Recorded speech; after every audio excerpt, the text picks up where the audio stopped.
Bom, então, boa noite a todos. Sejam muito bem-vindos à nossa mesa redonda, Vivências na Residência, Perspectivas de Atuação do Fisioterapeuta. Meu nome é Mariana, sou docente do Departamento de Fisioterapia da UFSCar e coordenadora do 27º Simpósio de Fisioterapia da UFSCar. Gostaria de começar agradecendo a presença de todos e, em especial, as nossas componentes da nossa mesa. A nossa mediadora, Viviane Cardoso, que tem graduação em fisioterapia pela FCT Unesp, em 2013, residência em reabilitação física com ênfase em saúde coletiva, em 2015 também pela Unesp, mestrado em fisioterapia pela UFSCar em 2019, e atuou como fisioterapeuta no NASF e atualmente é doutoranda da UFSCar.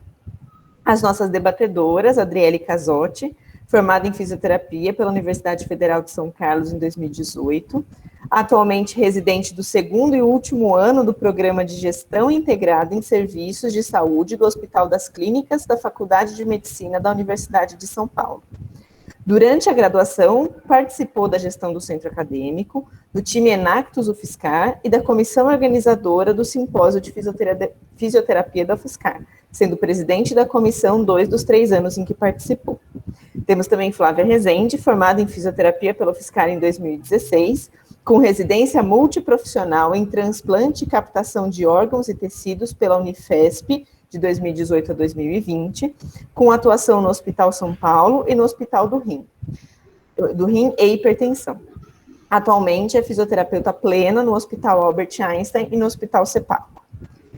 E também temos Isabelle Risseto, formada em fisioterapia pela Universidade Federal do Paraná em 2019 e atualmente residente em fisioterapia oncológica do Hospital AC Camargo Cancer Center.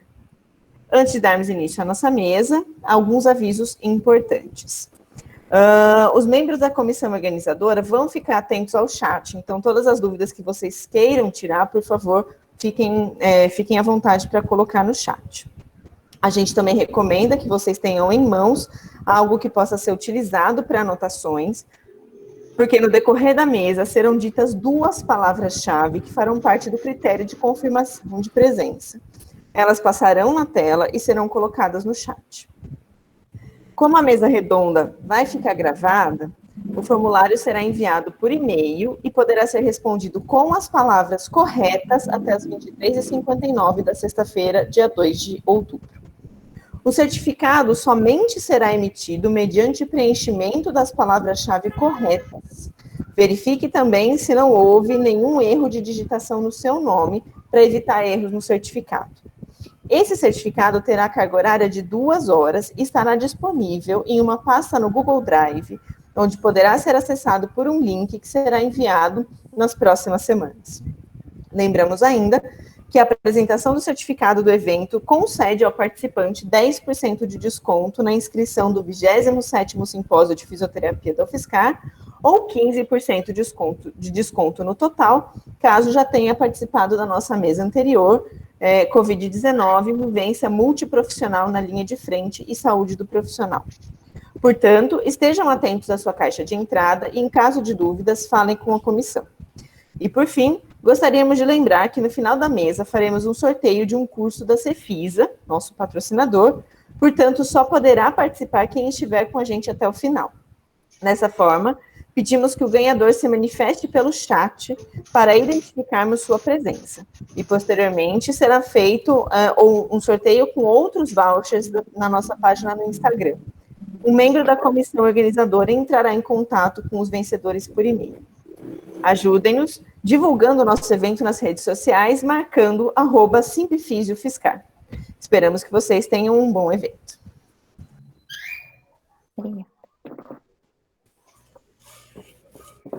Boa noite a todos. Gostaria de agradecer inicialmente pela presença, pelo convite, né, e a presença de todos aqui na sala.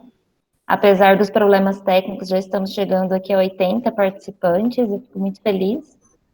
E foi muito feliz o convite para essa mesa, porque é um tema em especial, que eu fui residente há um tempinho, mas eu sempre guardei a residência com muito carinho dentro da minha história profissional.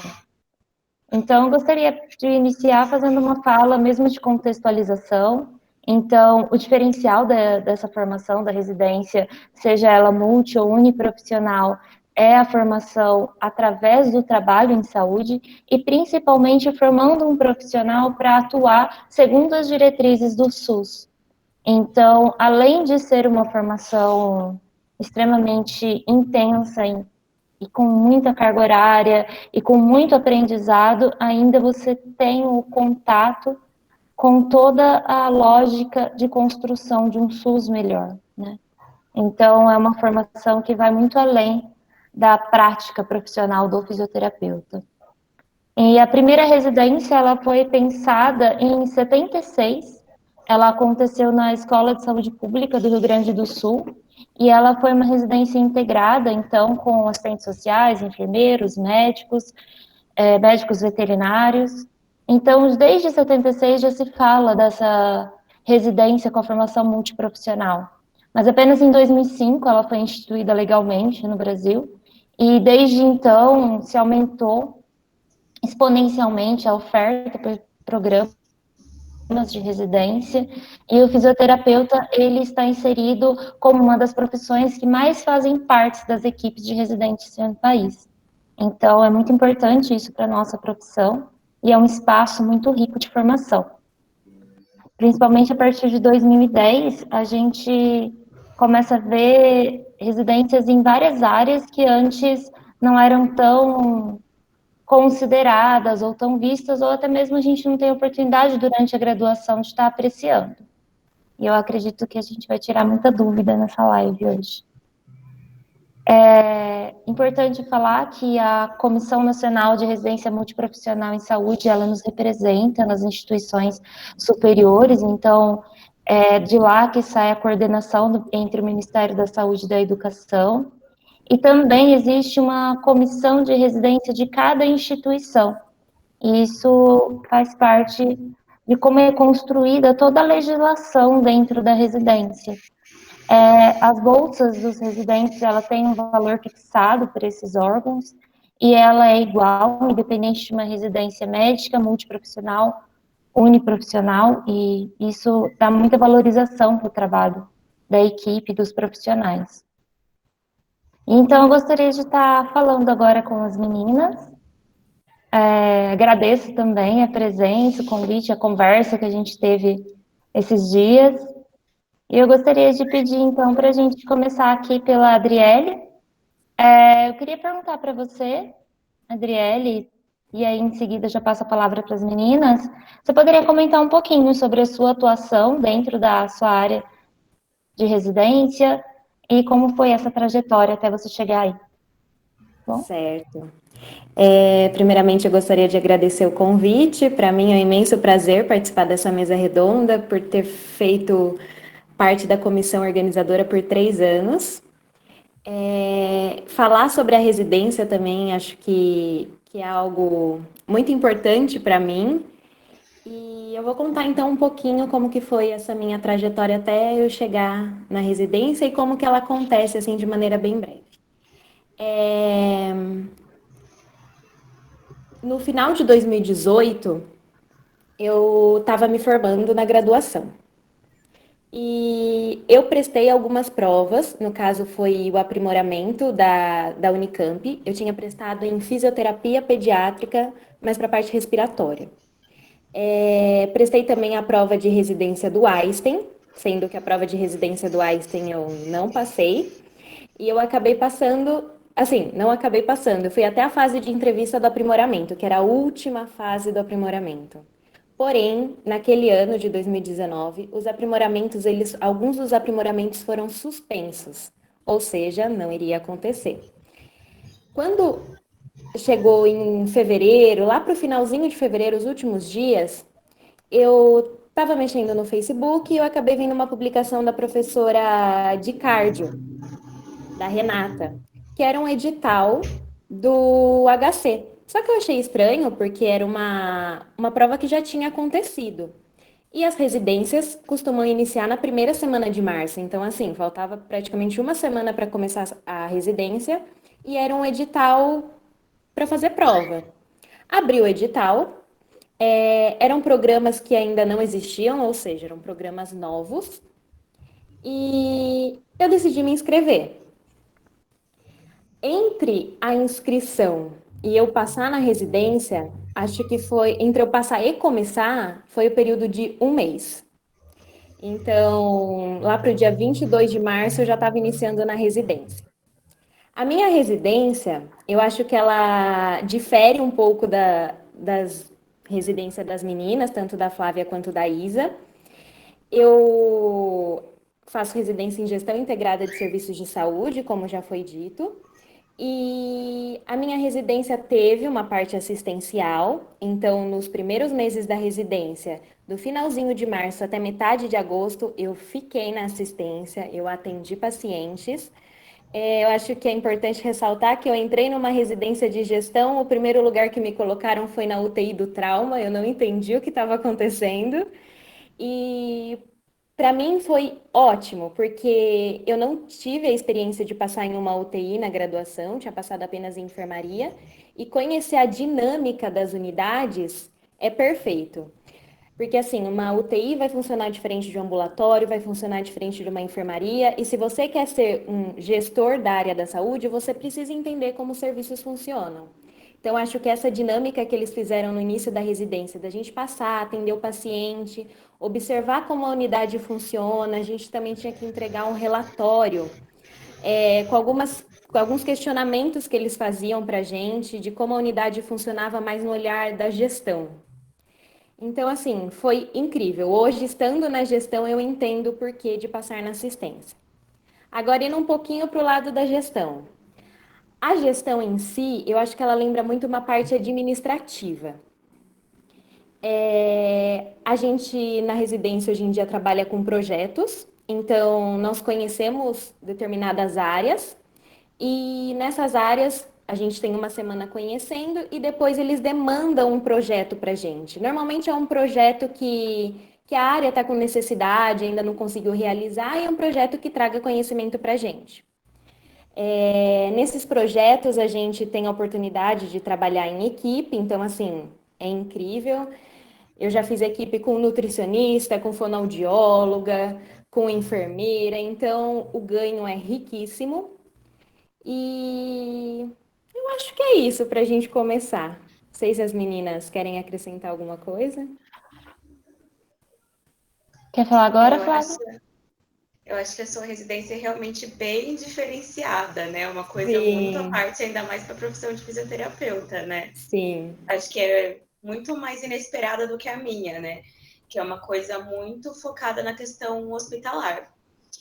Então, bom, Sua primeiro, residência é. começando, finalizando, também gostaria de agradecer pela oportunidade de estar aqui, de estar representando a residência, querendo ou não, da Unifesp, que é uma das maiores que tem no Brasil, e com mais programas. Então, é incrível poder ter trazendo, porque quando eu estava na graduação não se falava de residência. Uhum. Eu fui da turma de 2011 e ninguém sabia o que era residência.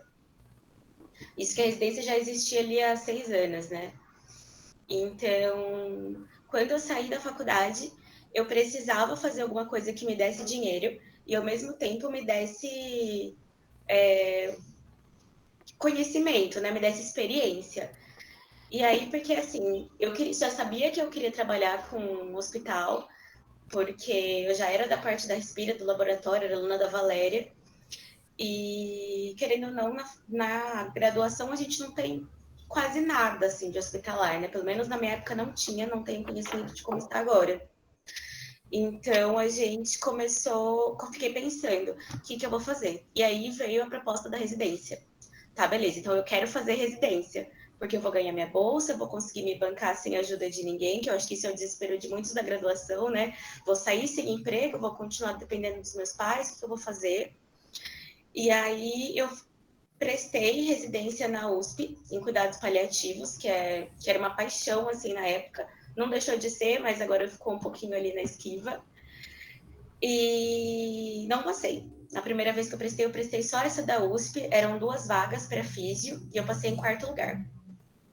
Fiquei super frustrada, perdida, voltei para a cidade dos meus pais, onde para muitos de vocês tenho certeza que ia ser um pesadelo, né? Todo mundo que sai de casa geralmente não quer voltar. E não quer voltar assim, né? No bom sentido. E aí eu fiquei um ano estudando para residência, trabalhando home care, mas a maioria do tempo estudando mesmo para prestar a prova, que era o que eu queria. E aí eu prestei de novo cuidados paliativos na USP e não passei de novo, fiquei de novo em quarto lugar. E aí eu resolvi prestar o da Unifesp. Quando eu fui escolher os programas da Unifesp, de muitos que tem, eles davam a oportunidade de escolher 2 programas. E aí eu prestei transplante, uma porque eu estava desesperada para passar, e na época era um dos que tinha menos concorrência, e segundo porque eu imaginei que vou ver paciente transplantado, paciente transplante é um cuidado paliativo, enfim, vou conseguir associar as duas coisas. E a outra eu prestei UTI. UTI eu não passei, passei na de transplante em 3º lugar na época. Aí entrei na residência, aquela ansiedade, né, de começar. E aí você chega lá, você tem muitos e muitos sonhos realizados e muitos sonhos totalmente desconstruídos, né? Quando você aprende... Desconstruídos não, construídos de novo, né? Que você aprende a interagir de uma forma com a equipe que a graduação, infelizmente, ainda não está com um pouco de dificuldades em relação a isso. E a residência proporciona. Mas acho que é isso para começar também, como que eu entrei ali na área da residência. E você, Isabelle, como foi essa experiência? Boa noite a todos. Primeiro, queria agradecer o convite novamente. Estou muito feliz de ser lembrada, mesmo não conhecendo quase ninguém. Não sou da UFSCar, mas estou muito feliz por ter sido convidada. Então, assim, como foi falado, eu fiz faculdade na Federal do Paraná, então sou de Curitiba. E eu entrei, para começar, na faculdade de fisioterapia por conta da oncologia, porque eu vi que tinha essa especialidade e falei, nossa, eu quero.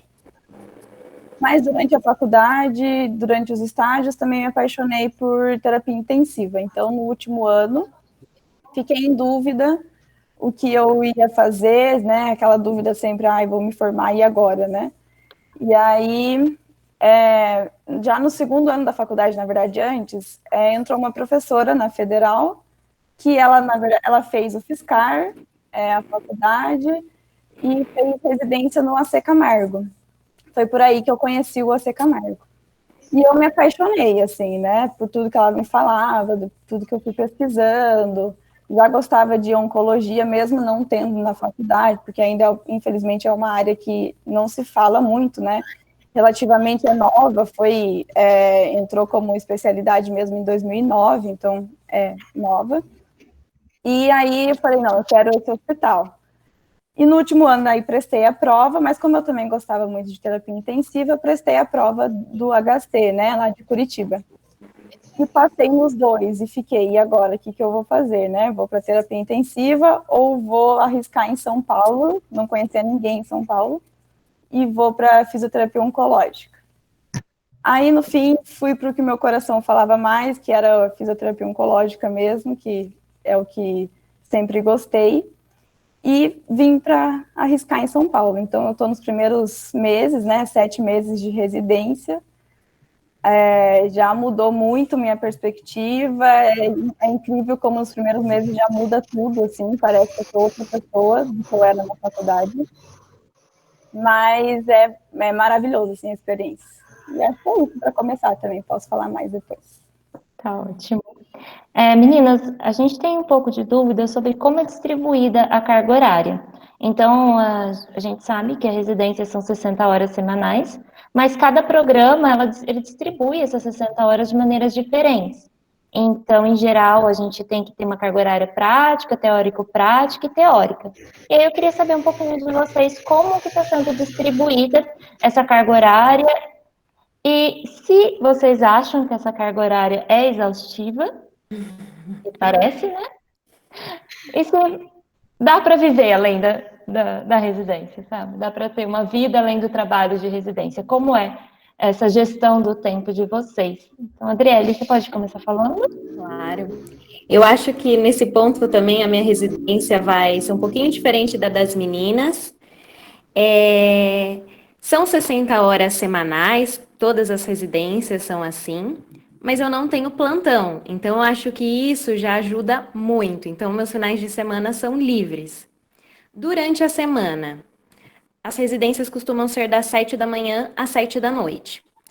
Por eu estar numa área mais administrativa, entre aspas, e por realizar projetos nessas áreas, a gente acaba tendo uma flexibilidade maior de horário. Então, tem área que a gente consegue chegar às 8, sair às 6, porque é o horário que a área funciona.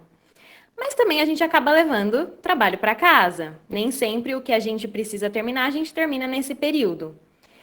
Então, acaba sendo tranquila essa carga horária, mas, assim, a carga horária da residência em si é extremamente exaustiva. Eu presenciei, eu fiz, né, 60 horas semanais, assim, cravadinhas no início, enquanto eu estava na assistência, e era de chegar, assim, no fim da semana, o pé tá inchado. Na primeira semana, quando eu vi meu pé, eu falei assim, meu Deus do céu, o que que tá acontecendo? O pé incha, olheira, tem dia que você não sabe nem o que você está sentindo. Então, isso a gente até escuta compartilhando, né? Assim, vivências. Então, eu acho que é exaustiva. Dá para ter vida fora da residência? Dá. Mas acho que é um período, assim, são 2 anos que você tem que entender que a sua prioridade é aquilo. Mas dá para ter vida sim, gente. Não vou assustar todo mundo, não. Dá sim. Pelo menos no meu caso. Vamos ver o das meninas. Quem quer falar? Flávia?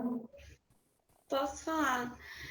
Bom, a carga horária, teoricamente, seria 80% prática e 20% teórica. Na Unifesp, no começo, eles colocam umas disciplinas que é para todo mundo, é multi. Então, 2 períodos da semana, né, de 6 horas, a gente sai do campo de prática e tem essa aula multi. Depois, fecha em aulas específicas da área, então, aulas específicas da fisioterapia, a fim de nivelar todo mundo em relação a conhecimentos básicos da fisioterapia. E aí vai para a parte de cardio, de ortopedia, de reumato, passa de tudo, tá? E ainda tem as aulas específicas do programa. Então, eu tinha aula de fisioterapia em transplante, tinha aula de transplante em si, com todas as áreas, e também, no caso do meu programa, tem um grupo de estudo em transplante, que é o GEDOT. Então, tinha essas questões que são distribuídas durante os 2 anos. Muitas vezes, a gente tem que lutar por esse direito de ter essas 12 horas, que seria, se fosse distribuído assim, 20% seria as 12 horas da semana de teórico, porque muitas vezes nós somos tratados, sim, como mão de obra barata, então é difícil, a gente fica naquele nível, eu já sou formada, eu já tenho meu crefito, e eu tô ali como estudante. Então, a gente fica ali naquele meio termo, e cada hora a balança pesa mais para um lado. Então, a gente tem que acabar cobrando um pouco dessa questão de ser estudante, e, querendo ou não, focar mais nessa parte da prática, né, de ser profissional, porque a residência nada mais é do que estudar fazendo, né? Então, mais ou menos, na Unifesp é assim que é dividido, e no meu programa também. A prática é exaustiva, tipo, não tem como mentir. Você nunca vai acordar às 7 horas, né? 7 turnos no meu programa. 7 horas você já está lá. Então, se você mora perto do hospital, ótimo. Tem gente que quase mora dentro do hospital. Mas se você mora um pouco longe, então ainda tem coisa de transporte, porque aqui em São Paulo é trânsito esse horário, então às vezes as pessoas acordam muito cedo e geralmente não sai às 7 horas, porque às 7 horas você está passando plantão. Então você vai sair umas 7h30, 7h40, então tá chegando em casa, tem esse gap de horário. Então, no fundo, a gente acaba fazendo um pouco mais de 60 horas semanais. Mas dá para ter vida fora da residência. Se você se esforçar um pouquinho, dá. Eu acho que a gente tem que preservar aquilo que faz bem pra gente, né? Que nem a Adri falou. A gente tem que saber que o foco é aquilo durante aqueles 2 anos, que você não vai ficar vendo aqueles amigos de infância que você via antes sempre, que a sua família vai ser aquela pessoa da residência, que geralmente você só vai conseguir sair com eles, porque só eles vão ter os mesmos horários que você. Mas dá para ter. Você encontra novos amigos, uma nova família, você consegue sair, todo mundo chora as mágoas juntos, comemoram as notas juntos. Dá para ter vida assim. E focar aí nessa parte do profissional, que é para isso que a gente só acaba sofrendo tanto, né? Isabelle, eu queria que você também comentasse assim, o que tem de diferente, então, nessa distribuição da carga horária dentro da sua residência, como funciona a rotina, e se você tem vida além da residência. Eu acredito que não, porque você falou que entrou na residência agora e entrou quarentena, não dá nem para ter vida, né? Sim. E também sobre, aí eu gostaria já de pedir para você falar um pouquinho sobre a questão multiprofissional dentro da sua residência, tá bom? Claro. Só para contextualizar, né, como funciona um pouco aqui no AC Camargo. Então, são 4 áreas que a gente passa e 6 meses em cada área. Então, o ambulatório de fisioterapia, a UTI adulto, UTI e enfermaria pediátrica e enfermaria adulta. E também a parte de transplante de medula óssea.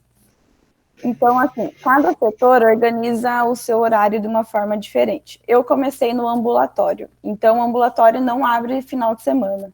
Então, eu não tinha plantão de final de semana no começo da residência, né? Eu fazia de segunda a sexta, das 7 da manhã às 7 da noite. Agora que eu estou na UTI adulto, tem plantão de final de semana, tem que fazer 2 finais de semana por mês para fechar a carga horária, mas durante a semana diminui 1 hora por dia. Então, eu faço das 7 da manhã às 6 da tarde. É assim que funciona. Cada setor tem um horário diferente. Em relação à vida pessoal, é bem isso. Eu cheguei em São Paulo, deu 2 semanas, fechou tudo. Quarentena, pandemia.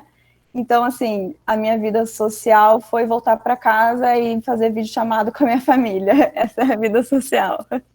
Mas valeu super a pena, porque eu acho que eu entrei numa época assim que o aprendizado foi o dobro. E foi tudo super diferente. Então, foi assim, enfrenta ou enfrenta, só isso. Mas uma coisa que eu acho vale a pena falar é se apegar às coisas que fazem bem para a sua saúde mental. Tem a questão de você aproveitar que você vai aprender muito. Para mim foi um choque, porque eu cheguei na residência, parecia que eu não sabia nada. Eu não sabia quase nada de oncologia. Então, era uma carga horária dobrada. Eu tinha que chegar em casa e estudar o que eu vi durante o dia para eu me contextualizar, né? Mas, mesmo assim, eu tinha que me apegar a outras coisas, né? Senão, não dá para ficar 100% em uma coisa só. Então, por exemplo, eu tive que fazer alguma coisa para me distrair um pouco. E o que eu consegui, no meu caso, cada um tem uma coisa, né, que gosta mais, foi uma atividade física, que eu vi que melhorou muito minha saúde mental, assim, sabe? Durante os primeiros meses não consegui, porque estava tudo fechado, mas depois que abriu, né, eu consegui fazer, ou até mesmo na rua eu fazia tranquilamente. Em questão, relação multiprofissional, no primeiro rodízio, né, que eu peguei no ambulatório, não tinha tanto essa conversa multiprofissional, porque era um ambulatório só de fisioterapia, né? No máximo, quando vinha um paciente pós-operatório, principalmente de câncer de cabeça e pescoço, que tem umas restrições, assim, do que pode, não pode, ou de cânceres, né, que faz cirurgia ortopédica. Então, a gente ligava, às vezes, ou falava por mensagem com o cirurgião, com a equipe, para ter esse alinhamento, né, da equipe inteira saber o que pode. E também, às vezes, encaminhava para psicólogo, encaminhava para outras especialidades. Agora que eu estou na UTI, é fundamental multiprofissional. Você não faz nada se você não tiver conversa multiprofissional. Então, vai de tudo, assim, técnico de enfermagem, equipe cirúrgica, equipe de intensivista. Então, assim, você tem que ter um caminho, uma conversa bem clara com todo mundo e para dar certo, para andar ali as coisas. Então, é essencial. E o aprendizado que você tem tendo essas conversas também é muito grande, assim. Às vezes você chega assim, nem sabe o que sei lá, o fono faz na UTI, né? Você fica, gente, como assim fono na UTI, nutricionista na UTI? Mas o aprendizado é muito grande com essas conversas e vale a pena você sugar um pouquinho os colegas de outras profissões. Você... Só complementando, Pode falar. eu esqueci de falar que na residência da Unifesp, todas elas, a rotatividade é mensal. Então, todo mês você está num estágio, num campo de estágio diferente. Então, a maioria das residências você consegue passar você passa por emergência, passa por cardio, passa por pneumo, você consegue ver a maioria das áreas. Acho que eu também vou pontuar essa questão, que enquanto eu estava na assistência também, nós rodávamos mensalmente, e quando eu fui para a gestão, a gente roda a cada 6 semanas, daí sempre em áreas diferentes também. São vários campos de estágio, então. Sim. E, meninas, vocês sentem que o fisioterapeuta ele é valorizado nesses ambientes? Que a interação, dentro da interação interprofissional, o fisioterapeuta é valorizado pelos demais profissionais? Sim. Sim. Sim. Eu acho que a gente tem muito ainda essa questão, né? Então, até foi uma pergunta que os alunos mandaram para a gente a partir dos chats, da caixinha de mensagem do Insta, e intriga muito a gente nos vermos assim, né, ainda. Então, acho que cada vez mais a gente está ocupando esses espaços. Pode falar. Eu acho que esse é o principal momento. A principal coisa que você falou. Se a gente se vê assim, ninguém vai nos ver importantes. Então, se a gente está lá, se a gente sabe a diferença do nosso trabalho, sabe que os pacientes melhoram, ou que a gestão melhora com o olhar que a gente tem, que a gente foi treinado para ter, a gente chega num ponto de até impor respeito, né, para as outras profissões. Então, tem alguns setores que você chega, a pessoa tá ali, entra no meio do seu atendimento, te interrompe, mas a partir do momento que ela entende o porquê você tá ali, que você conversa, fala, olha, quando você interrompe o atendimento, você corta isso, isso e isso.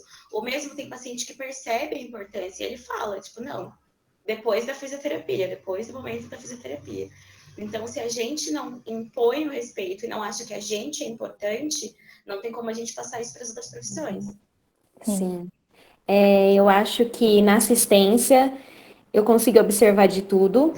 Acho que tem unidades que você passa assim, que o fisioterapeuta é tudo na unidade de verdade. E tem unidades que você passa que já é mais difícil assim lidar com a equipe. Então, acho que você vai encontrar de tudo. Falando um pouquinho da gestão.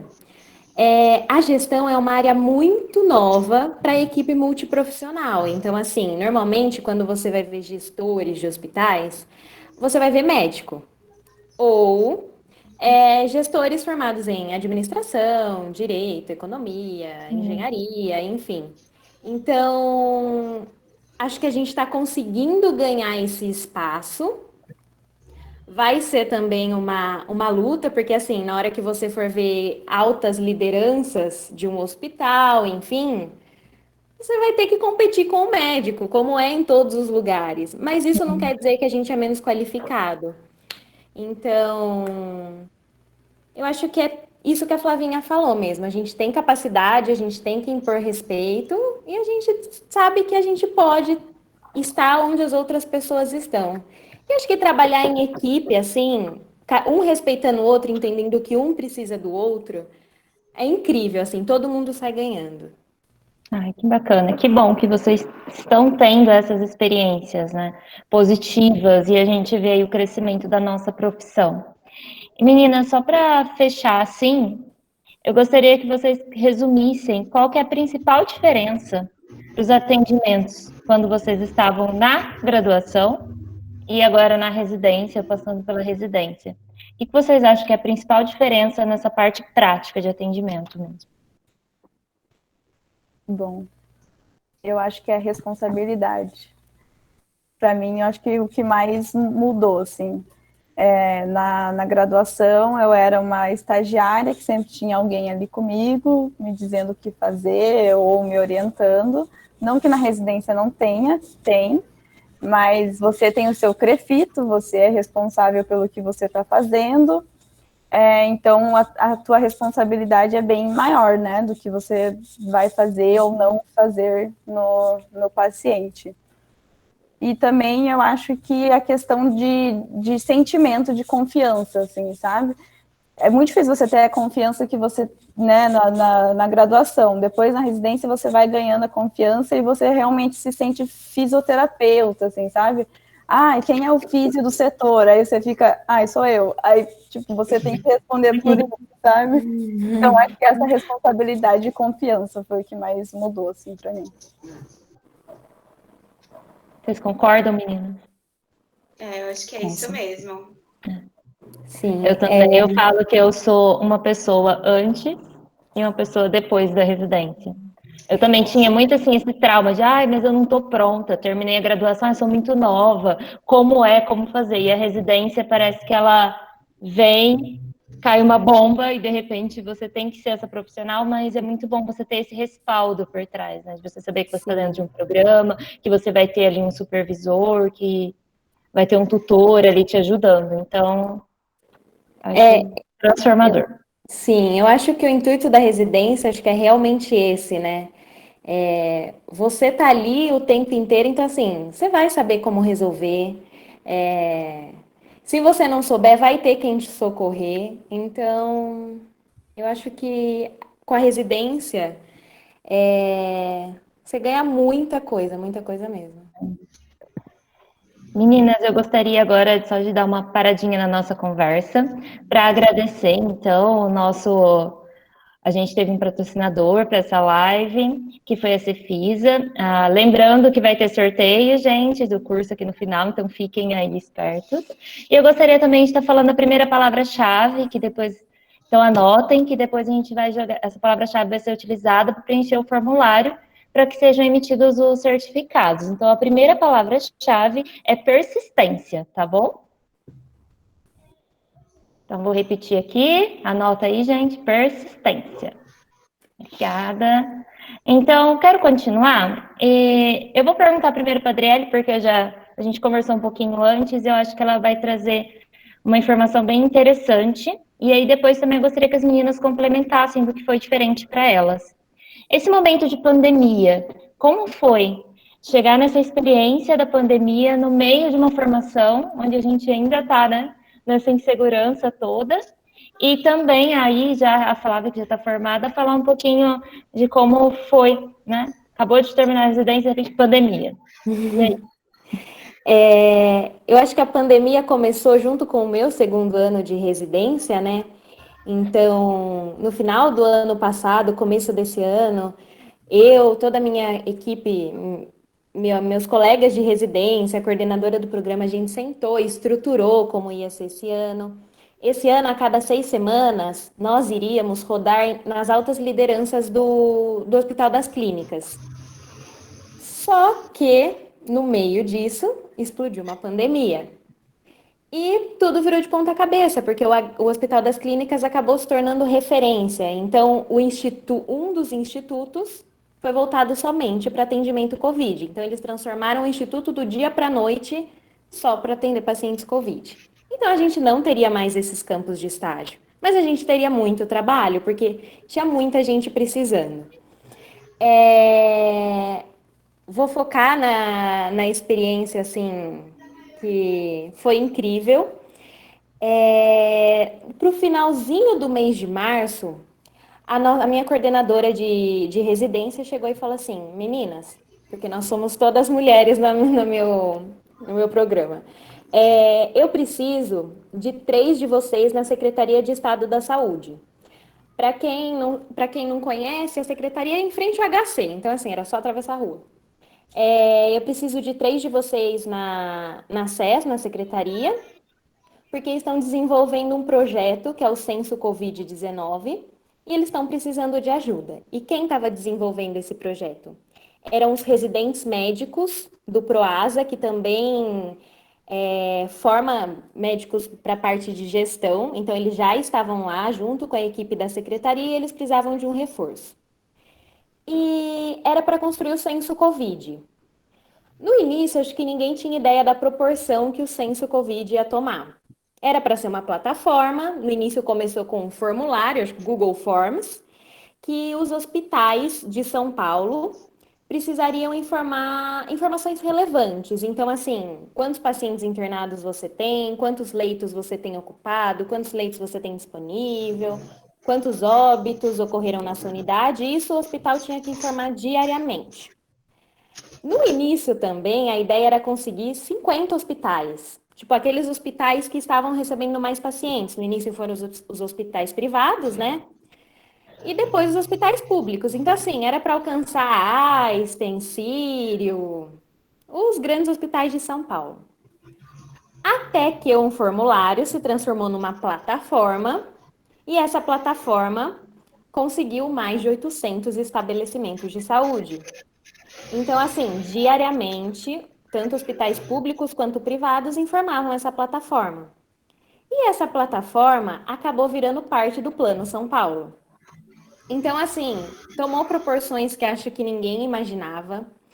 Foi acho que assim, algo que vai ficar realmente para a história, porque permitiu muita tomada de decisão rápida, porque quando você tem dados, você tem número, você consegue saber o que você precisa fazer. Então, a plataforma trazia justamente isso.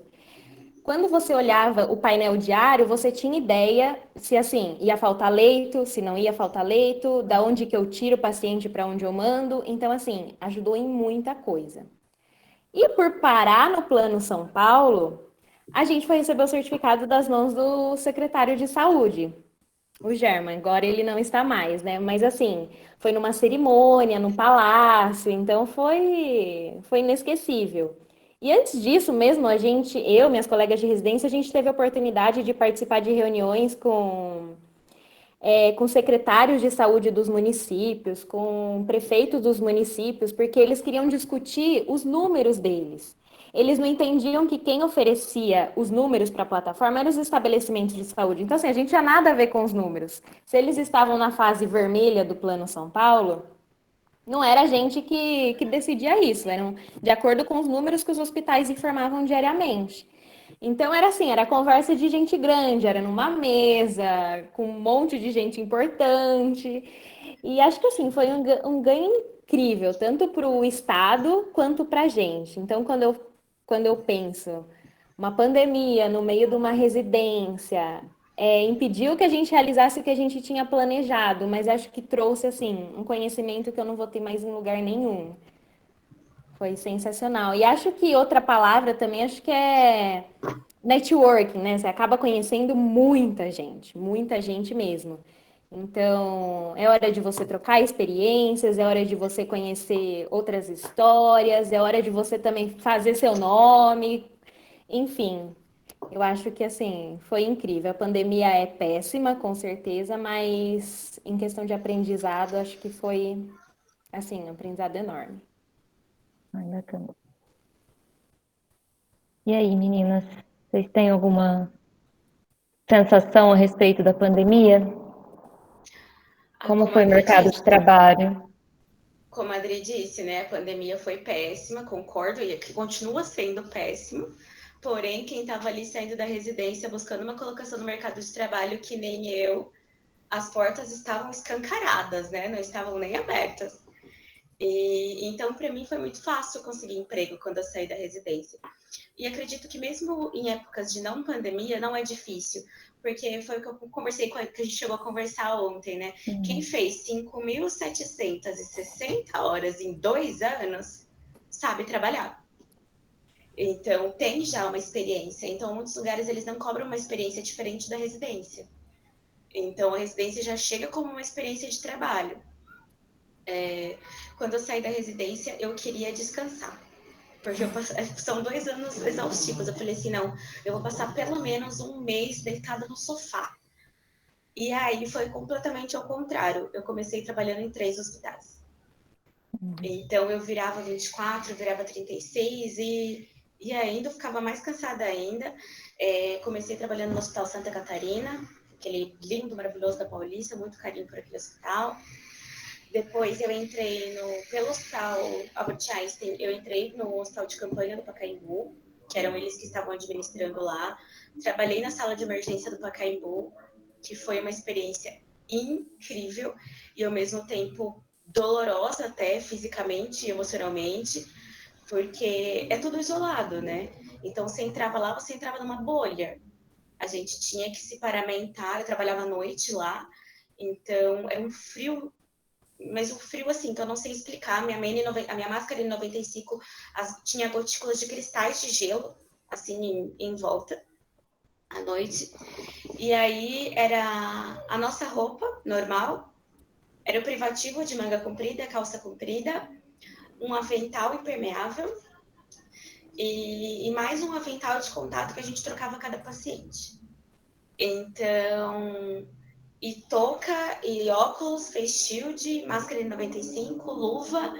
Então, assim, era difícil até a gente sair para fazer xixi, porque até você tirar tudo aquilo e sair para uma área limpa para você conseguir fazer xixi, comer, enfim, foi uma experiência muito diferente, que eu acho que, igual ele falou, espero que não aconteça nunca mais, porque realmente foi um aprendizado incrível. E aí, por último, eu comecei a trabalhar no Hospital São Paulo, que é onde eu desenvolvi boa parte da minha residência, que a minha residência ela tem um diferencial, residente em transplante, que a gente fica no Hospital São Paulo, no Hospital do Rim e no Hospital Brigadeiro. Então, a gente consegue conhecer essas três dinâmicas desses três hospitais, né? E aí o Hospital São Paulo me convidou para voltar agora como funcionária deles. E fiquei lá um tempo, e aí você começa a querer ter prioridades depois, né? Você acha que já dedicou uma vida, um pedaço, assim, 2 anos, quase 3 anos de muita atividade, e aí eu resolvi querer parar um pouco e fiquei só com o Wesley. Então, e agora eu entrei no CEPACO porque a gente quer manter uma qualidade de vida boa, né? E a gente sabe que a remuneração nossa da Físio ainda não tá aquelas coisas, apesar de estar melhorando.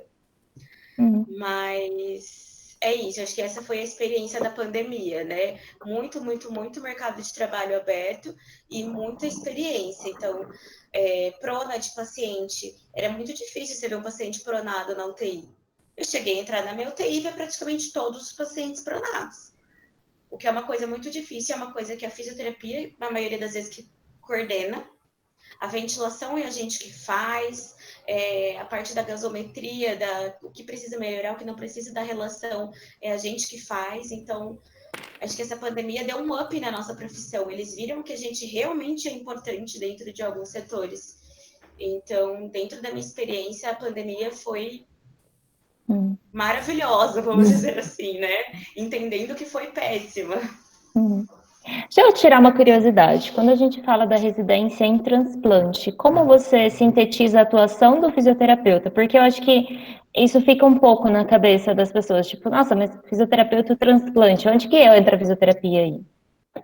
Então, e na verdade em todo aspecto, o paciente quando ele tem, vou falar do rim que é o mais comum, ele tem uma falência renal, ele vai para hemodiálise, tem desde a fisioterapia dentro da hemodiálise, tem a fisioterapia que prepara esse paciente para transplante, que quando ele faz transplante, ele começa a tomar imunossupressor, então ele perde muito, ele muda completamente e ele precisa fazer uma atividade física. E aí, dentro desse processo do transplante, dele internar, fazer o transplante, ter orientação de alta, é tudo a gente que faz. Então, unidade de internação, UTI, a gente não tem atuação dentro do centro cirúrgico, mas a gente está lá dentro para a gente conseguir entender o processo pelo qual aquele paciente passou. Então, eu consegui assistir várias cirurgias, tanto de retirada de órgãos para doação, tanto para receber o órgão, e também no pós-operatório desse paciente, como que ele vai se recuperar dessa cirurgia. A cirurgia do rim, teoricamente, uma cirurgia pequena, vamos dizer assim, mas um transplante de fígado, um transplante de coração, um transplante de pulmão, ele vai precisar de um fisioterapeuta, principalmente nesse pós-operatório. Também tem a parte dessa administração da questão do transplante. Então, tem alguns órgãos, tanto dentro do hospital, tanto tem a central de transplantes da Secretaria Estadual, tem as OPOS, que aqui em São Paulo são 4 OPOS, que é a Organização de Procura de Órgãos, que lida dessa parte antes do transplante.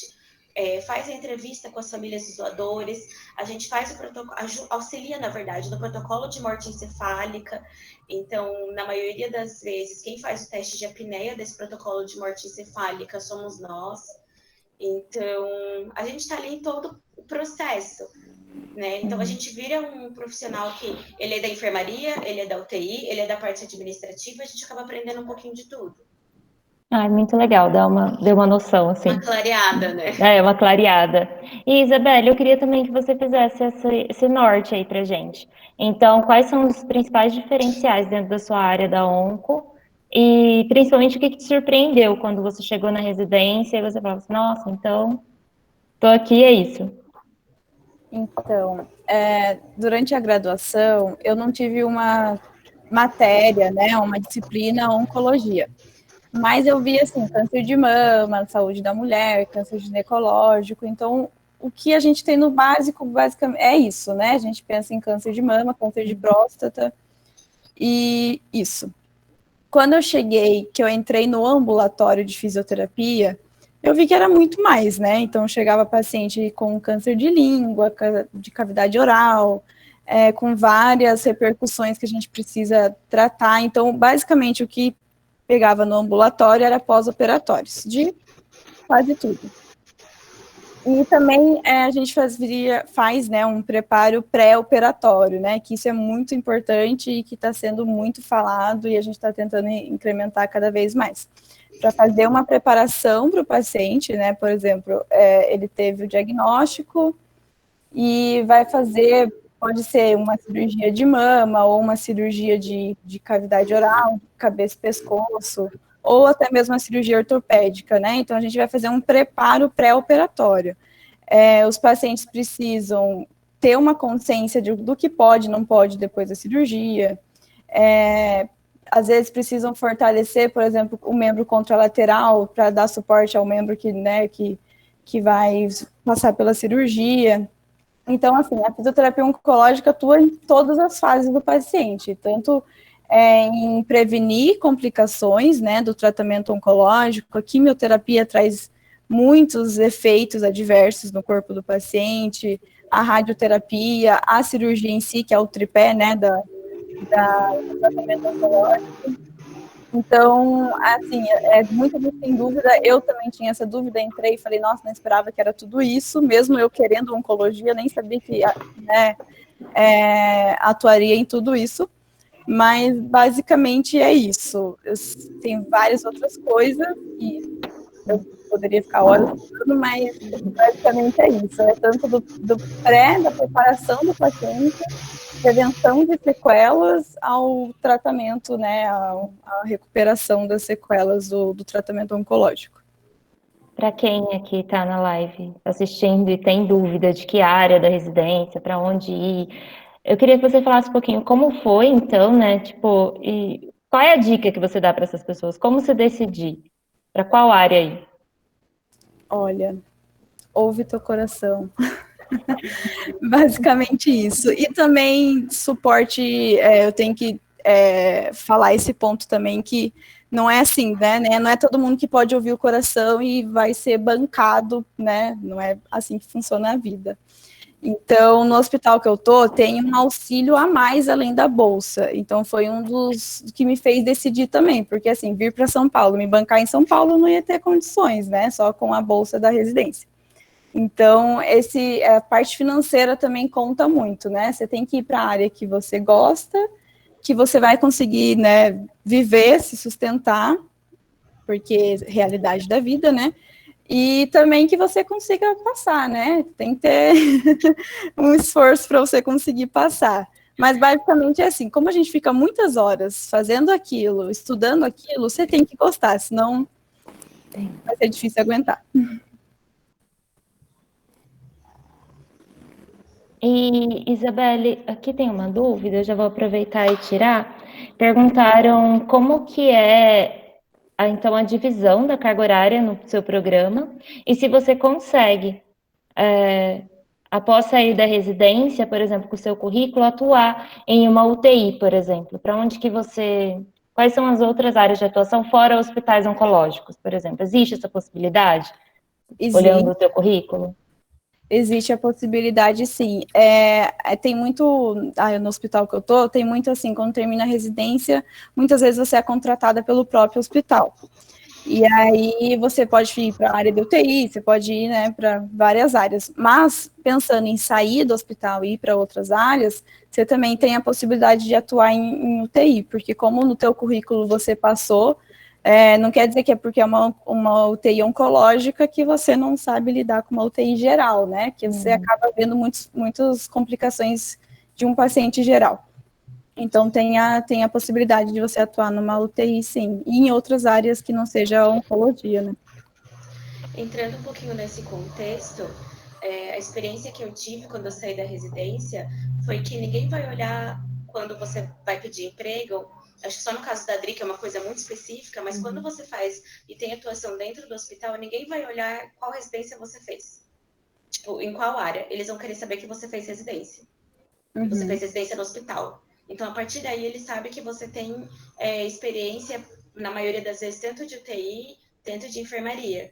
Então, quando você sai da residência mesmo, é óbvio que todo mundo vai procurar continuar fazendo aquilo que gosta, mas os empregadores não vão pegar muito no pé nessa questão da área da sua residência. E, Adriele, quais são suas perspectivas de trabalho com a sua residência? Então, eu posso só responder uma perguntinha aqui que eu me senti, assim, contemplada. E se meu coração fala muitas áreas? Eu acho que, assim, o meu coração falava muitas áreas. Eu saí da físio falando assim, eu gosto de tudo. Não tem... Claro, uma coisinha você gosta mais, outra coisinha você gosta menos, mas não tinha algo que eu não gostasse. Quando é assim, eu acho que é muito importante você conversar com pessoas que fizeram ou estão fazendo os programas que você tem dúvida. Então, para quem tem dúvida, fuça Instagram, fuça Facebook, fuça LinkedIn. Tem que ter, assim, a cara de pau de chegar na pessoa e perguntar, olha, posso esclarecer algumas dúvidas da residência? Não tem problema nenhum. Eu acho que, assim, é assim que a gente vai descobrindo as coisas e vai tentando escolher, acho que eu vou gostar um pouco disso, acho que eu não vou gostar muito disso. No meu caso, a minha residência era nova, então eu não tinha para quem perguntar. Ontem eu até comentei com as meninas que era uma residência nova. Quando eu li a descrição do programa, eu falava, gente, mas parece todos os programas parecem as mesmas descrições, como que eu vou saber? O que que eu fiz? Eu joguei gestão em saúde no YouTube, também não me trouxe muitas, assim, não me clareou muita coisa. E aí eu realmente segui meu coração. Eu peguei assim, eu falei, bom, gestão. Gestão acho que me lembra algo administrativo. Me lembra algo administrativo. Na graduação, eu fiz parte de muita coisa que é gestão. Então, assim, comissão organizadora do simpósio é gestão. Fazer parte do centro acadêmico é gestão. Fazer parte do Enactus é gestão. Então, assim, acho que foi muito meu coração. Tipo, vai que vai ser o que você está pensando. E foi. Quanto às perspectivas de trabalho, a área da gestão acaba sendo bem ampla também. A gente pode trabalhar tanto em hospital, clínica, empresa, parte de saúde suplementar, né? Convênio. Você pode administrar clínica, enfim. É bem amplo. Como é o primeiro ano de residência, eu não tenho meus R+, para perguntar como que foi. Mas baseando no Proasa, inclusive quem tiver interesse na área de gestão, o Proasa tem programas de aprimoramento para a área multi, que também formam gestores. Não é difícil conseguir. Eu acho que assim, a gente sai com um currículo bom, eu acho que a experiência também que o Hospital das Clínicas traz é o maior complexo da América Latina. Então, assim, você está aprendendo gestão no maior complexo da América Latina. Alguma coisa você vai saber, né? Tem a questão que a Flavinha falou das horas. Tipo, a gente já. Só as horas que a residência traz já mostra a experiência. E acho que, no meu caso, algo que vai trazer, assim, vai ser bom, vai ser o case de sucesso que a gente fala, né? Que é o censo. Então, assim, eu acho que é uma perspectiva boa. Vamos ver aí em abril, maio, como se isso vai se Ah, concretizar. aí, você aqueceu o coração da Maria Eduarda aqui. Ai, que bom. Olha, eu gostaria também agora de contemplar aqui a pergunta do Luiz Henrique, a diferença entre especialização e residência. Então, ambas as formações, elas são lato sensu. Então, a gente tem formações pós-graduações estricto sensu e lato sensu. Estricto sensu são as acadêmicas. Então, mestrado acadêmico, doutorado, essas são os estricto sensus. Lato sensu são as demais, e dentre essas existem várias variedades de formação. Então, o aprimoramento mesmo era uma formação com uma carga horária maior que também contemplava a atuação em trabalho, mas uma carga horária bem menor em relação à residência. Em algumas instituições, o aprimoramento ele tinha até um abono, né, uma bolsa, um valor em bolsa. Existem vários formatos de especialização. Existem especializações na fisioterapia que você fica meio período atuando junto com aquele centro formador e você não paga, mas também não recebe nada para estar fazendo essa residência. Existem residências pagas, aliás, especializações pagas, aí são pós-graduações específicas para cada área e que tem durações que variam muito de acordo com a carga horária exigida pelo aquele curso em especial. Também há aí uma diferença que a maioria das especializações, esse tipo de especializações, são pagas. E a residência, ela é, então, uma formação em trabalho, com essa carga horária extensa, ela pode ser oferecida pelo governo, que é junto entre o Ministério da Educação e o Ministério da Saúde, e aí é esse valor de bolsa fixo, que até agora a gente vai comentar um pouquinho mais sobre ele. E também existem outros formatos de residências particulares, que aí as próprias instituições que oferecem a bolsa, mas também dentro, contemplando esse valor. Então, chegando agora no X da questão do dinheiro. Acho que quem está na dúvida aí se pretende fazer residência ou não, chama muita atenção, né? O valor da bolsa. Então, hoje em dia, as meninas me corrigem se eu estiver errado em alguma coisa, podem acrescentar, tá bom?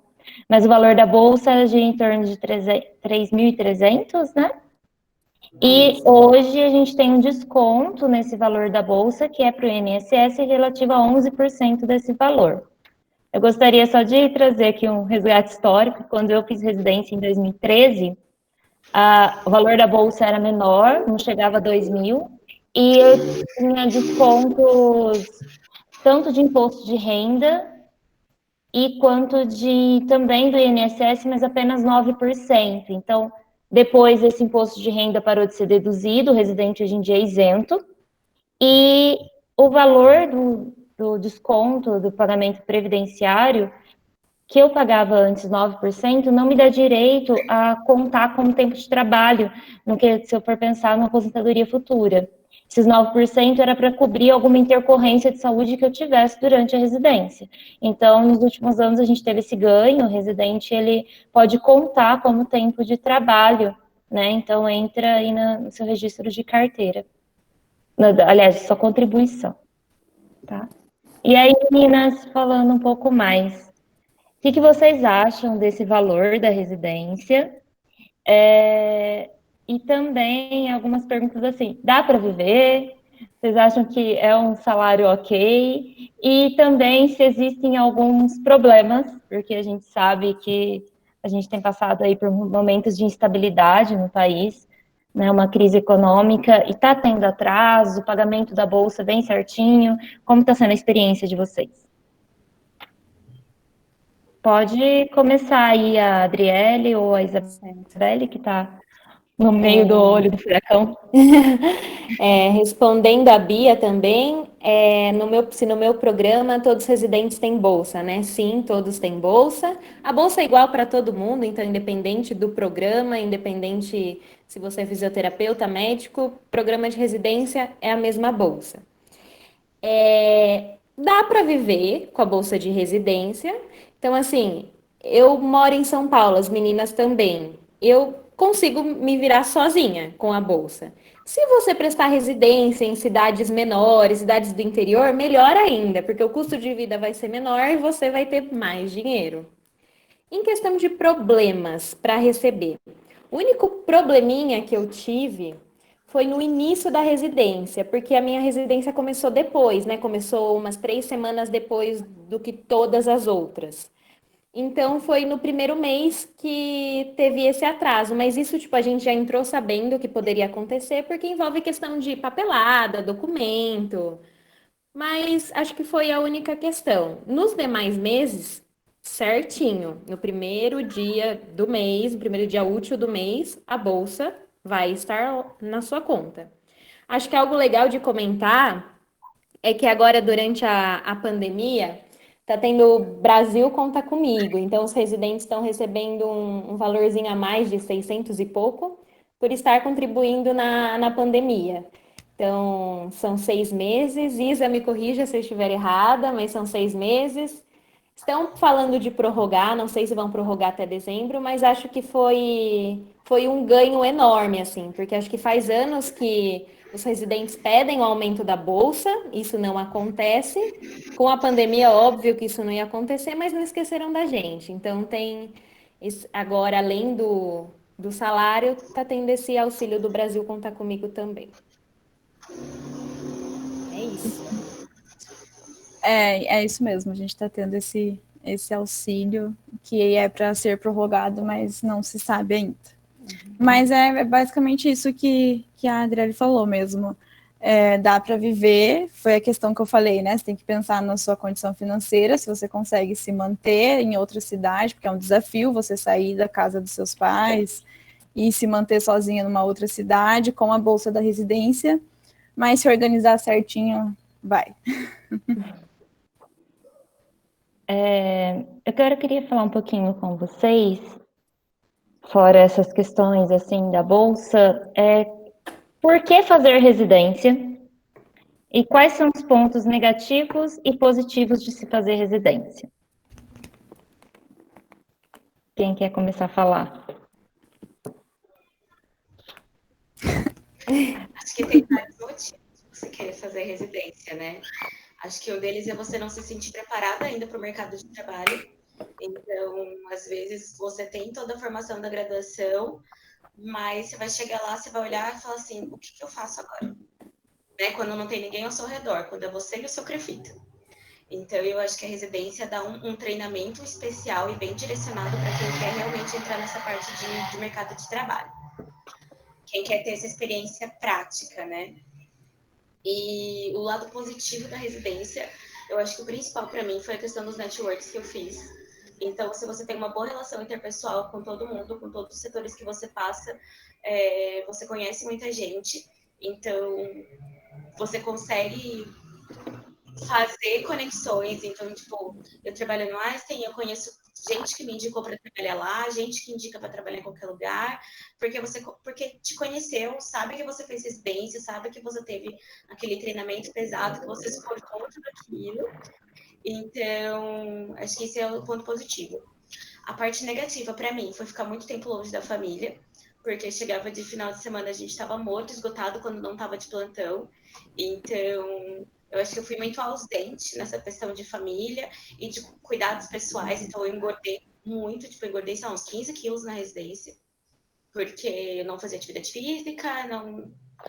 Enfim, eu me deixei completamente de lado, essa questão pessoal de lado, para me dedicar completamente por isso. Eu acho que isso que a Isa falou de se cuidar de si mesma é uma coisa que eu deveria ter feito muito mais. Admiro, e acho que vocês que pretendem entrar na residência agora é uma coisa que tem que entrar com essa visão na cabeça. Então, esse para mim foi um lado negativo. Fora a carga horária exaustiva. Mas, assim, de resto, hoje fora eu só consigo ver um ponto positivo. Mas se eu quero fazer outra residência, não. Eu já quero várias, tô super empolgada aqui. Já passou um tempo, né? Já esqueci. Exatamente, não cheguei nessa fase ainda. Mas assim, eu gostaria aqui de contemplar, concordo com a sua fala. Eu acho que como a gente já vem falando, né, que a residência ela transforma. E vocês têm alguma preocupação no programa de vocês quanto à questão da saúde mental para os residentes? Vocês têm esse suporte? É oferecido? Como é tratado isso dentro da residência? Eu acho que assim, primeiro, quando você construir um vínculo com seus colegas de programa, acho que isso já é, assim, ótimo. Que aí você consegue dividir suas dores, suas alegrias. Um ponto muito positivo também da minha residência é que a coordenadora do nosso programa ela é muito presente. Então, qualquer problema que você tem, ela vai estar do seu lado, você vai sentar, conversar, ela vai te escutar, ela vai te ajudar a resolver o problema. Além disso, nós, residentes do HC, nós podemos passar em consulta com um psiquiatra. Quando falo psiquiatra, acho que às vezes tem gente que assusta. Nossa, mas é remédio? Como que é, né? Não, ele é, assim, excelente, ele atende somente os residentes, inclusive ele falou que essa quarentena rendeu um artigo para ele falando sobre a saúde mental dos residentes multiprofissionais, porque, assim, muita gente busca um atendimento psicológico, psiquiátrico, e tá tudo bem. Eu acho que o importante é você ter quem te escute, quem ajude a aliviar essa tensão do dia a dia. Então, acho que ter o Daniel, que é o médico, lá, assim, pra gente, acho que ajuda demais. Então, no HC, sim, a gente tem esse suporte. No AC Camargo também tem, não é especificamente psiquiatra ou psicólogo, também tem a parte de psicólogo, se caso você necessitar de atendimento, você pode solicitar, mas tem um programa de mentoring que são profissionais do hospital que são treinados, fazem um treinamento, não é uma terapia, não está tomando o lugar, né, dos psicólogos, mas é para você ter alguém ali para você conversar. Então é bem isso. Você se cadastra no programa, você vai ter o seu apoio, o seu parceiro ali, e você consegue desabafar, falar. Então esse programa é bem legal. E fora, né, todo o contexto ali que você tem o apoio da coordenação e tudo. Bom, lá na Unifesp a gente tem o Casinha do Aluno, que a gente consegue passar em consulta com várias especialidades, inclusive com a parte de psiquiatria. E aí, porque tem muitos residentes que surtam. E aí ele faz esse atendimento mais emergencial. Então, se precisa de remédio, tomar remédio por aquele período de tempo, ele faz o acompanhamento até você ficar bem. E ele também te indica para psicóloga que faz tratamento gratuito lá também. A única questão é que essa psicóloga, ela também faz um tratamento emergencial. Então, geralmente são 12 sessões, mais ou menos, que ela faz para tentar controlar aquele problema pontualmente, e aí depois ela vai te jogar na rede, ou para um psicólogo particular que você queira passar, se precisar dar continuidade, ou na rede mesmo de saúde pública. Bacana. Meninas, eu só vou resgatar aqui uma questão que a Amanda Cavalcante colocou aqui no nosso chat, que era sobre a UTI. Então, ela perguntou se as meninas que fizeram residência, que passaram pela UTI, se tiveram atuação na UTI neonatal, ou se existiria uma residência específica para essa área. Mas, emendando a essa questão, eu gostaria de saber sobre a informação que vocês têm sobre o estágio optativo. Porque assim, Amanda, às vezes você vai entrar numa área de residência que vai te dar essa visão mais geral da UTI, que pode ser que contemple ou não a UTI neonatal. Mas durante o seu processo de residência, principalmente a partir do segundo ano de residência, o residente ele pode pedir o estágio optativo, que seria você passar um determinado período de tempo, que isso é acordado e aprovado pela comissão responsável por você, que chama o Coremu da instituição que você está, e aí você faz todo um programa como se fosse um intercâmbio de residência. Então, você pode ficar um tempo em uma residência de outro local, ou até mesmo dentro de algum serviço de saúde em outro país. A única coisa é que você não recebe nenhum incentivo financeiro para isso. Então, todo o custo desse processo é do residente, ele continua recebendo a bolsa.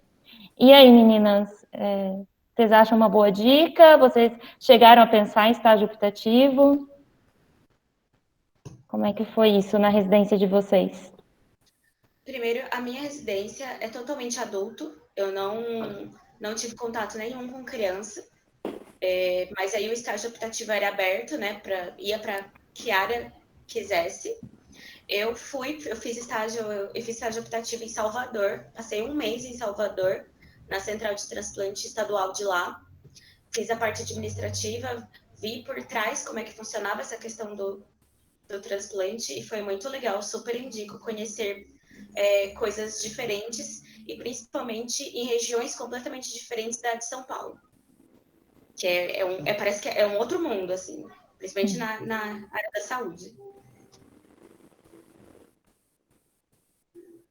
Fica aí a dica, Adriele, se você tiver ainda. Isabelle, ainda tem um tempo para planejar. Eu acho super válido. Então, no meu caso, o meu estágio optativo é para estar acontecendo agora. No início do ano eu tinha um planejamento, eu queria muito ir para fora do país, mas com pandemia, tudo foi por água abaixo. Então, a gente está tendo, eu e minhas colegas, assim, que se remodelar nesse sentido. Muitos lugares não estão aceitando, porque se você pega hospital, tem hospital que não está aceitando gente de fora. Se você pega empresa, muitas empresas estão em home office, aí você pondera o que, assim, você não vai conhecer a empresa, enfim. Então está sendo um estágio optativo um pouco conturbado para a gente. Mas a gente pode fazer até dentro da instituição mesmo. Então, por exemplo, se você pega o HC, que tem inúmeros institutos, inúmeros lugares, no meu caso, que trabalham com gestão, eu posso escolher um lugar mesmo dentro do HC, que eu não passei na residência, e que eu queira passar no optativo. Mas, assim, é incrível. Acho que dá para aproveitar bem esse período de estágio optativo. Gente, vale. Se tiver tudo certo ano que vem, pretendo fazer. Eu fiz uma residência um pouquinho diferente, como eu falei no início, minha residência foi uniprofissional em fisioterapia. Foi uma residência pioneira nessa área da fisioterapia da Unesp lá em Presidente Prudente, e na época, a nossa própria Coremu, a gente não tinha ainda tantas informações, pouco se falava sobre estágio optativo. Eu não tive essa oportunidade, mas eu tive o contato com o Fórum Nacional de Residentes. Até indico quem pretende fazer residência, está na residência, de encontrar essas pessoas e discutir, porque é bem interessante, a gente começa a se posicionar também politicamente enquanto residente, né, que foi contemplado muito bem pela fala da Flávia no início da nossa mesa. Então, você tem que também se posicionar e se colocar e exigir o teu direito ali de ter aula teórica, de que a carga horária seja cumprida, para que você tenha uma formação de excelência no final, né? Você consiga alcançar todos os seus objetivos. E sobre as expectativas no mercado de trabalho também, a gente vê que o residente está tendo cada vez mais espaço, e nós também precisamos exigir a contrapartida das instituições, né? Então, quando você for prestar um concurso, seja ele para uma área hospitalar, para uma prefeitura, que a residência ela seja valorizada como deve ser dentro desses concursos. Eu, dentro da saúde coletiva, na fisioterapia, ainda a gente está crescendo ainda, vem batalhando por espaços, mas eu acho de extrema importância a gente batalhar, estar ali, colocar a cara a tapa e falar e exigir, porque é uma formação realmente diferenciada. E aí, meninas, eu vou agora dar mais uma pausazinha para falar sobre a segunda palavra-chave para o pessoal aí, né, que perdeu a primeira, não sei se eu vou repetir, não sei, né, a gente tem que persistir, né, e aí a nossa palavra-chave agora contempla o nosso patrocinador, a Cefisa. Então a gente vai ter agora sorteio do curso no final da live e terão outras surpresas também. Então eu peço a todos que fiquem atentos aí, que a gente está encaminhando aí para esse momento. Gostaria também de falar aqui com as meninas, entrar nessa questão que eu acho que é uma dúvida muito grande. O que vocês gostariam de ouvir, né, quando vocês estavam na graduação, principalmente assim, como escolher uma boa residência? Onde tem as melhores residências? Como escolher? Como pensar? Eu estou na graduação, e aí? O que eu faço? Vocês têm alguma dica? Eu vou falar para vocês agora, vou deixar meu telefone. Vocês mandam mensagem, quem tiver interesse em fazer residência na Unifesp, que é uma instituição maravilhosa. eu consigo encaminhar, por exemplo, eu tenho vontade de fazer em cardio, eu consigo te dar o telefone de alguém da cardio que vai te falar como é essa residência. Porque eu acho que nada melhor alguém que está ali fazendo, falar se a residência é boa ou não. Mas quando você tem algumas classificações da residência também, que vai dizer se ela é boa ou não, a gente consegue achar isso na internet, eu não vou conseguir deixar isso com clareza, mas também tem algumas classificações. Uhum. Se o programa é novo, se o programa já tem faz um tempo, se ele já era mais sólido também, enfim. É bem importante. Tem também um site, não sei se vocês conhecem, da Sanar, que você encontra lá é o Sanar Saúde, e lá você encontra todos os editais de residência que estão abertas. Então, você consegue filtrar pela área, então você encontra lá dentro da área da fisioterapia, do estado de interesse, e também você pode também filtrar pelas instituições que você teria interesse. Então, vale a pena, a gente tem que pulsar, como a Adriele já falou um pouquinho antes aí, tem que dar um de stalker mesmo, vai nos editais, não conheço ninguém que faz, o que eu faço? Vai no edital antigo, tenta achar a lista dos aprovados e dá a cara a tapa, sabe? Vai lá e fala, e aí, gente, estou aqui na graduação, procurem comunidades também no Facebook, em outras instituições, e também surgiu uma dúvida aqui bem específica sobre o processo seletivo. Como que é o processo seletivo nas residências? Se as questões são mais gerais, são mais específicas de acordo com as áreas? O que vocês podem falar para a gente? Como está sendo o processo seletivo? Acho que o meu caso foi bem atípico, porque teve que ser muito rápido. Então, foi uma única fase com uma prova múltipla escolha, não teve análise de currículo, não teve mais nada, não teve entrevista. Então, assim, ou você ia bem na prova, ou você ia bem na prova. No meu caso, na minha prova, caiu muita fisioterapia respiratória, muita mesmo, assim, quase toda a prova. Caiu uma outra questão de orto e caiu o SUS. Na época, no ano passado, a prova ainda era organizada pelo próprio HC. Hoje a prova já é organizada pela VUNESP.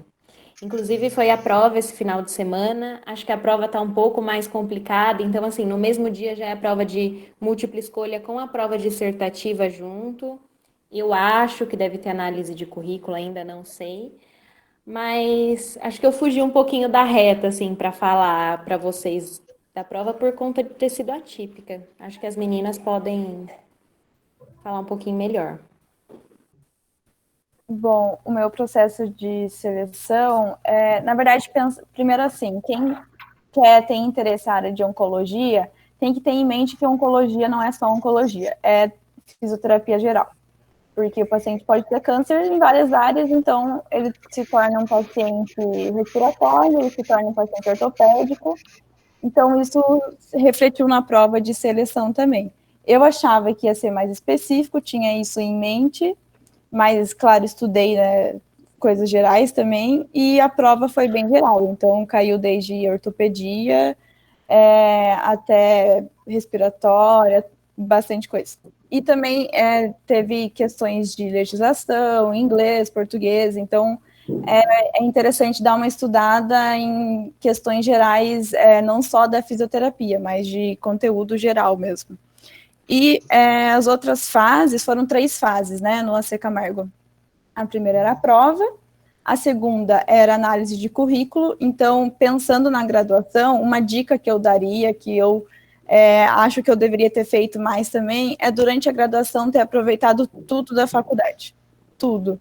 Ainda mais que é uma área que você tem que, uma hora, né, que você tem que experimentar tudo. Então, se tem iniciação científica, você vai em tudo, extensão. Uma porque você vai ter muito conhecimento e outra porque vai contar muito na hora da análise de currículo para a residência. Então, o que eles contam é publicação de artigo, se você fez monitoria durante a faculdade, se você fez iniciação científica. Então, cada programa, na verdade, conta coisas específicas. E a terceira fase foi entrevista pessoal e simulação. Então, teve simulações de situações gerais em hospital. A gente entrava numa sala sozinha, individual, e você tinha que lidar com aquela situação. E isso já entrava na parte multiprofissional, que nessa situação tinha enfermeiros, por exemplo, tinha outros atores que eram de outras áreas. Então, isso foi um diferencial do meu, assim, tinha essas simulações que você... Mas eram questões gerais, situações gerais de hospital mesmo, não era nada específico de fisioterapia. Mas eu acho que são essas as dicas. Bom, eu não lembro mais como foi meu processo. Eu lembro que foi uma prova bem geral, assim, caiu desde amamentação até ventilação mecânica, caiu tudo. E principalmente SUS, que tem uma porcentagem da prova que é SUS, mas também mudou na Unifesp, desde que eu mudei o processo seletivo também mudou.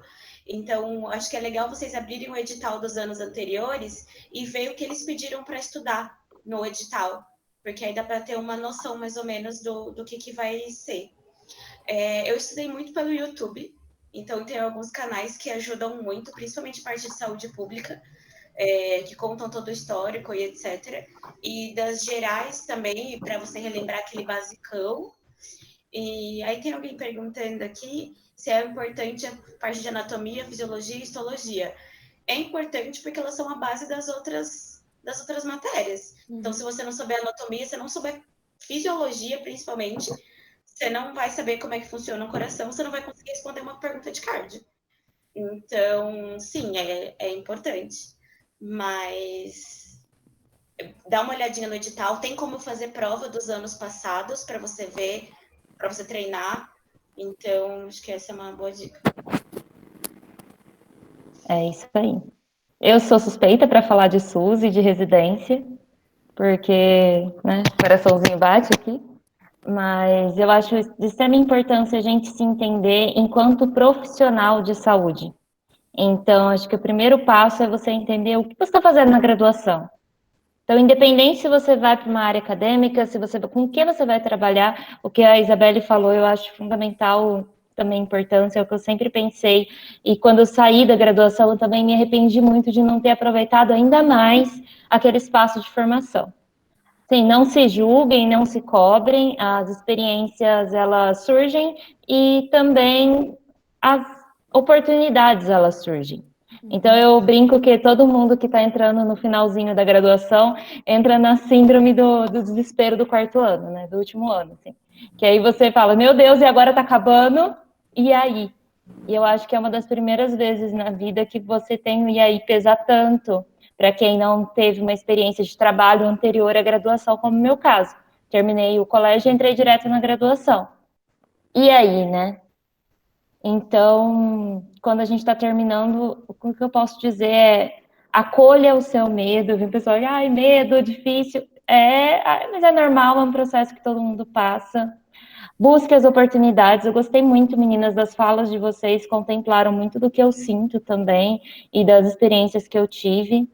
E para finalizar, eu gostaria que vocês pensassem um pouquinho aí, vou dar um tempinho, em uma palavra que resumisse a residência para vocês e o que foi, que está sendo ou foi a residência na sua vida. Pode falar. Vivi, eu posso só responder, acho que foi a Jennifer que perguntou se a graduação foi base suficiente para entrar nessa residência tão diferente ou exigiu muito estudo além.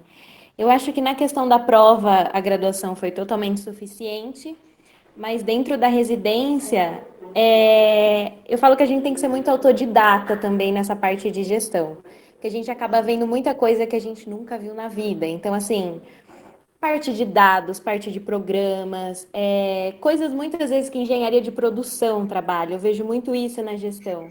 Então, é algo que, assim, você precisa dar cara a tapa para perguntar para as pessoas, você precisa realmente correr atrás, estudar, assistir, fazer curso, enfim. Então, assim, para entrar não foi o problema, mas acho que dentro da residência, todo dia, você tem que ir buscando resolver os problemas de alguma forma, porque acho que dentro da graduação a gente não tem tanto isso de gestão. Eu acho que é algo que precisaria ter.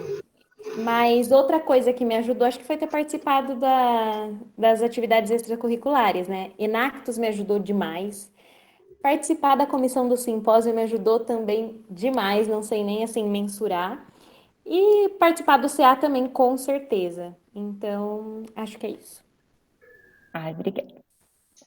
E aí, uma palavra para resumir essa experiência, Flávia? Resiliência. Ou uma frase.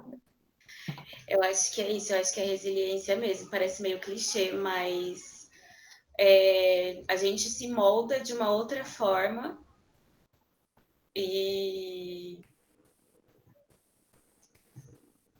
falta palavra para realmente para conseguir definir. Mas eu acho que resiliência vai bem. Isabelle? Para mim, eu ia falar superação, mas entra muito também no que ela falou, mas também desafio, que é um desafio que te traz, às vezes, angústia, porque às vezes você acha que não vai dar conta, que não consegue, mas também te traz alegria, porque quando você consegue cumprir aquele desafio, você fica, nossa, máximo, assim, né? Nossa, eu fiz isso, achei que não ia dar e deu, mas é esse balanço das duas coisas que o desafio traz. A minha palavra acho que é crescimento, porque se você pegar a Adriele do início da residência e a Adriele agora, são pessoas totalmente diferentes. E acho que é crescimento não só em questão profissional, mas na questão pessoal também.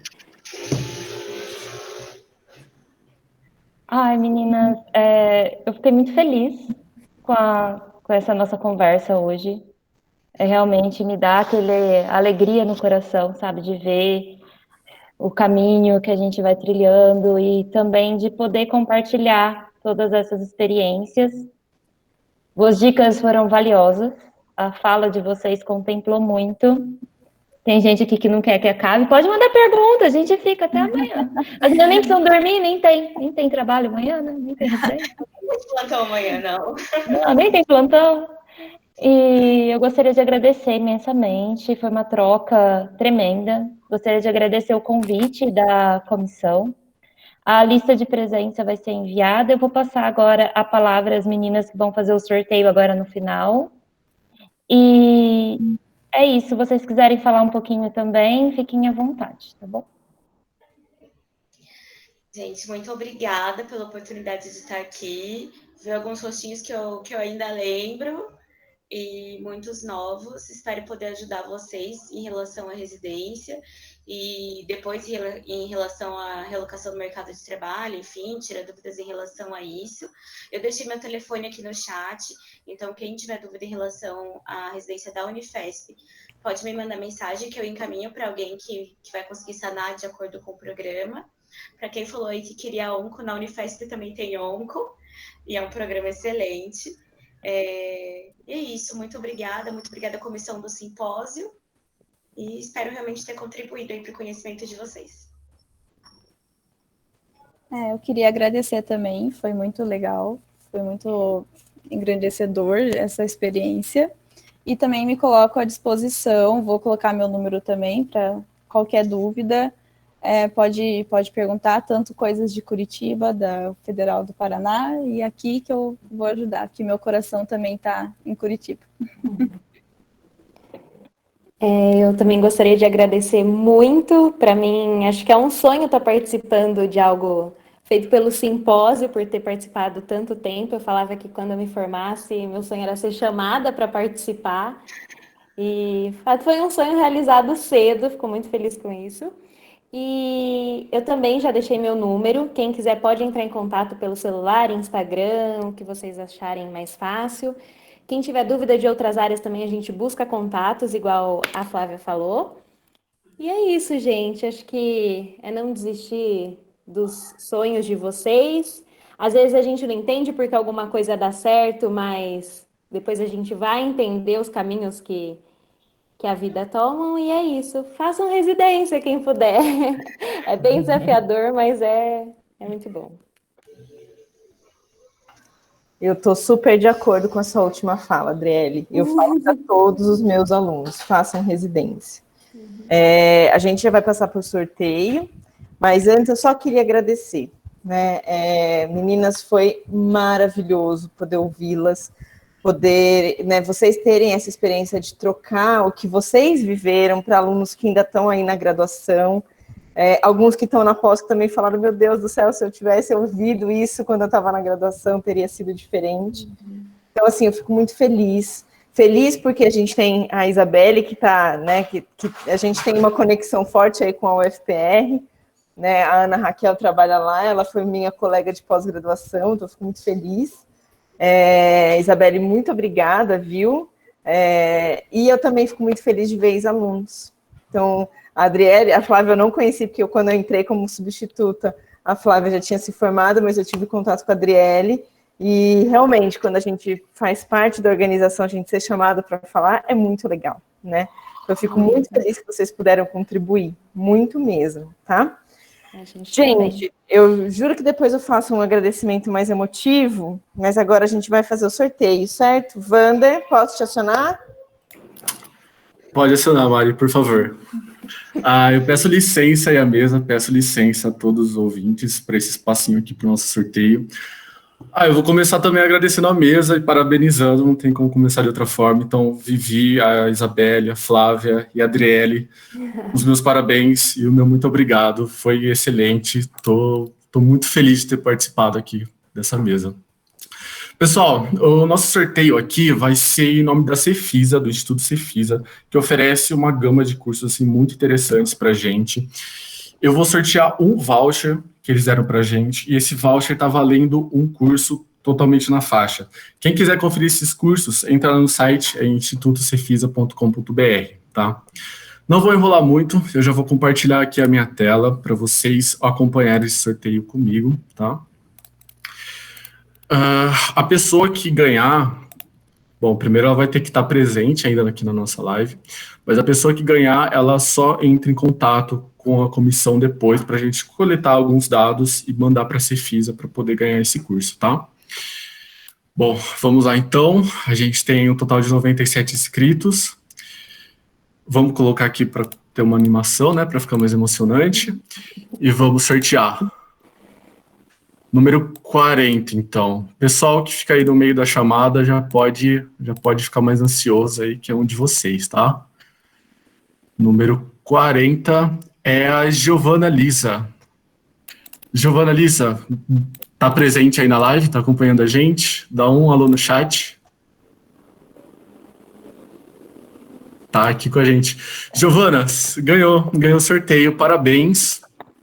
E olha só, instrução para você. Entre em contato com a comissão para a gente pegar esses dados. Você tem acesso a todos os cursos que estão no site, então já pode acessar e ver quais são. Os únicos que você não tem é o curso de ventosas e o curso de Master e o curso Premium, tá? Como Premium. Mas de resto, você pode escolher à vontade. Deixo aqui de novo o meu agradecimento à Cefisa e a essa mesa, e vou parar de falar para deixar a Mari fazer o nosso encerramento. Mari, muito obrigado a todos, muito obrigado. Prometo que são as últimas palavras, tá? Agradecemos novamente a Cefisa, nosso patrocinador.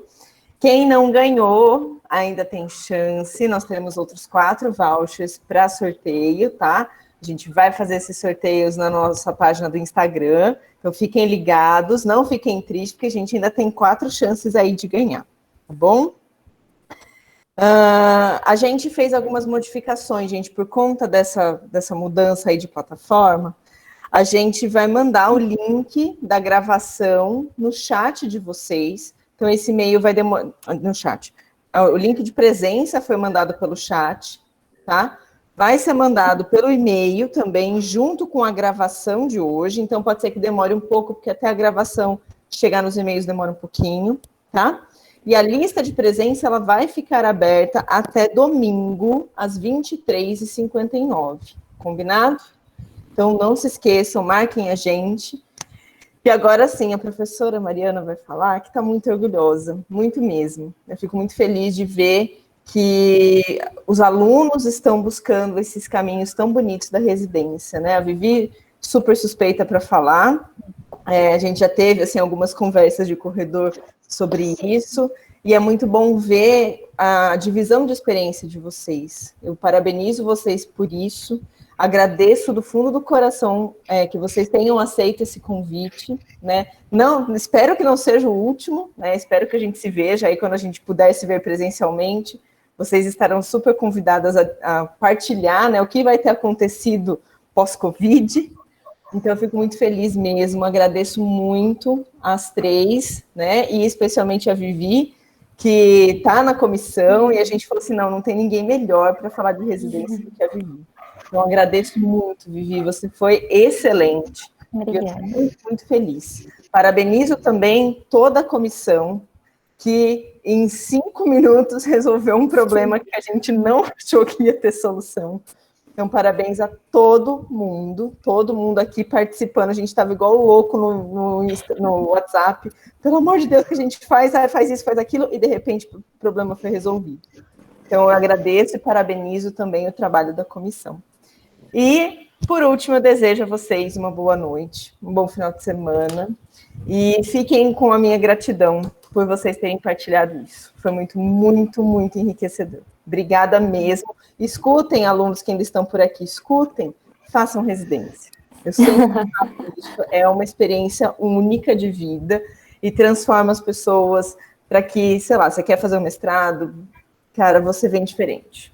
Então, se vocês puderem, façam isso. Fico muito feliz, muito mesmo, tá bom? Gente, um beijo. Não sei se a comissão tem mais alguma coisa para falar. Pode ser que eu tenha esquecido. Não, né? Não, porque ninguém se manifestou, então tá bom. Então, gente, muito obrigada. Boa noite, bom descanso, bom final de semana. E até uma próxima. Não esqueceremos os contatos. Agora a gente tem o WhatsApp de todo mundo, a gente não vai esquecer de vocês. Aguardem novos contatos. Tchau, tchau, gente. Bom, Tchau. tchau, tchau.